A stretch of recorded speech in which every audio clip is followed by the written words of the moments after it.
এতগুলো উল নিয়ে আমি করবোটা কি? আরে ক্রাফটিং করব, তো চলো শুরু করি। একটা গার্ডার নিতে হবে আর তোমাদের মন পছন্দ কয়েকটা উল নিতে হবে। আমি বানাবো এই জিনিসটা, তো সেই জন্য প্রথমত চুলের সাইজ অনুযায়ী একটা মাপ নিয়ে নিতে হবে। তো আমি এখানে আগেই দুটো করে ফেলেছি, আর তারপর এখন দেখাবো তোমাদের সাথে কীরকমভাবে এটা করতে হয়। তো প্রথমত 4টে উল নিতে হবে, আর তারপর এই যে ঠিক এরকমভাবে গিট দিয়ে দিতে হবে।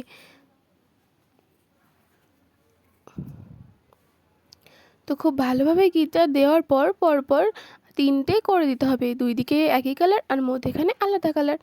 আর তারপর এগুলোকে বেনুনি করতে হবে। আর আশা করি বেনুনিটা সবাই জানে, তাই আর বেনুনিটা দেখালাম না। আচ্ছা, তোমরা কি ছোটোবেলাতে একটা সিরিয়াল দেখতে যেখানে এইরকম একটা জিনিস পড়তো?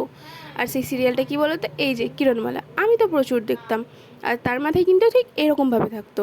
তবে এখনকার স্টাইল হচ্ছে গার্ডার দিয়ে। যদি তোমরা কিরণমালাটা ভালোভাবে দেখেছো তাহলে বুঝবে যে এইরকম জিনিস কিন্তু ওরা পরতো, আর কটকটি কিন্তু এইরকম জিনিসটা কিরণমালাকে বানিয়ে দিতে বলেছিল ওর চুলে। এখানে আমার বানানো কমপ্লিট হয়ে গেছে, আর আমি আমার চুলে পরেও নিলাম। তো কেমন হয়েছে অবশ্যই কিন্তু কমেন্টে জানাবে, আর তোমরা এটা কিন্তু বেনুনিও করে নিতে পারো। টাটা।